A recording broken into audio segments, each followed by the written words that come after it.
हे श्रीकृष्ण भरपूर असे लेयरदार शंकरपाळे जर बनवायचे असले त्यासाठी एकदम सोपी पद्धत। एका स्टीलच्या पातेल्यामध्ये जी वाटी मी दाखवलेली त्याच वाटीने 1 वाटी पाणी, 1 वाटी तेल आणि 1 वाटी साखर घ्यायची आणि आपल्या गॅस किंवा शेगडीवर ठेवायची। साखर वितळेपर्यंतच ठेवायचं। साखर अशी दिसायला कमी झाली, एकदम वितळली की मग आपलं हे बॅटर तयार होते। या शंकरपाळ्यासाठी तुम्हाला कुठल्याही पद्धतीने साखर बारीक करायचं काम नाही, काहीच नाही। हे 3 मिश्रण एकत्र केले की आपले तयार होते। आता मी अर्धा किलोचे करत आहे, ते अर्धा किलो मैदा मी एका बाउलमध्ये घेतलेला आहे। आता त्याची साखर पूर्ण विरघळली की मग ती पाणी आपल्याला घ्यायचं लगेच आणि आपल्या बॅटरमध्ये अर्धं टाकायचं आहे। अगोदर अर्धं टाकून ते मिक्स करून घ्यायचं। आता ही शंकरपाळी एकदम लेअरदार आणि खुसखुशीत बिस्किटापेक्षाही भारी लागतात आणि खारीपेक्षाही भारी लागतात। तुम्ही एकदा नक्की ट्राय करून बघा अशा पद्धतीनं। आता मी ते थोडं अजून अर्धं उरलेलं नंतर ॲड करत आहे। आता अशा पद्धतीने त्याचा सॉफ्ट डो बनवायचा। एकदम असा जास्त दाबायचं नाही आहे, हलक्या हाताने असा प्रेस करत घ्यायचा त्याला। तुम्ही आता जेव्हा तो उंडा आपण जेव्हा मळतो तेव्हाच त्याच्या लेअर एकदम आपल्याला दिसायला लागतात, तयार होतात त्याच्यामध्ये। अशा पद्धतीने जर शंकरपाळी बनवली तर तुमची एकदम खुसखुशीत आणि लेअर देतात त्याला, भरपूर अशा लेअर दिसतात, खारीसारखेच त्याला लेअर दिसतात। तर बघा अशा पद्धतीने मी त्याचा सॉफ्ट डो बनवून घेतला। त्याच्यामध्ये लगेच लेअर दिसायला सुरुवात झालेली होती। आता शंकरपाळी करायचे म्हटले की साखर बारीक करा, हे सगळं करा, त्यापेक्षा हे झटपट बनते, लगे एकदम तयार होते, पटकन वेळही लागत नाही भरपूर असा।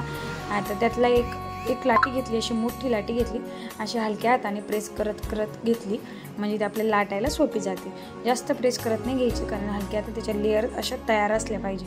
आता हे लाटून घ्यायचं कोलपाटाने, अशी जाडसर पोळी लाटायची आणि त्याच्या चारी कड्या आपल्याला स्क्वेअर शेप द्यायचा असले, चौकोनी द्यायचा म्हणून आपण काय करणार आहे त्याच्याच भोवतालचे ते कडा काढून घेणार आहे चाकून। आणि आता याला उभ्या लाईनिंग द्यायच्या, उभ्या रेषा ओढायच्या।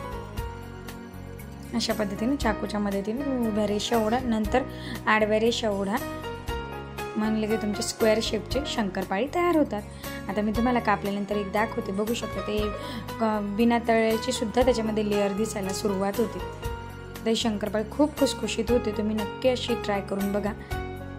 अशा पद्धतीने मी कापून घेतली। आता एक दाखवते बघा, त्याच्यामध्येच लेअर दिसायला सुरुवात झाली। आता एका ट्रेमध्ये काढून घ्यायची आणि तेल गरम करायला ठेवायचं आपलं हे कापेपर्यंत। तेल गरम झालं लगेच कढईमध्ये मीडियम तेल गरम असलं, मीडियम तेल, जास्त कडक तेल नको, मीडियम तेल गरम असलं तेव्हाच टाकून द्या। आता मी पहिले हाताने टाकून बघितलं पण चटका लागू लागला, मग घेतले पटकन जाऱ्यावर आणि जाऱ्याने सोडून दिले। आता बघू शकता तुम्ही, थोडंसं टाकल्यानंतर एकदम टाकल्यानंतर परतू नका, थोडं झाल्यानंतर परता, लगेच लेअर दिसायला सुरुवात होतात। अशा पद्धतीने एकदा पालटून घेतले मी, याला थोडं चांगलं गोल्डन होऊ द्यायचं।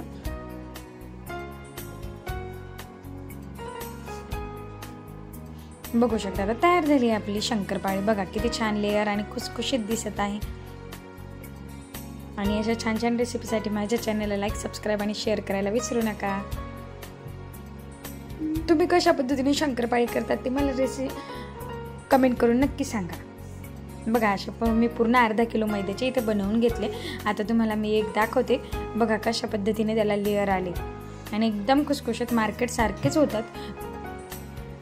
एक फोडून दाखवते। थँक्यू।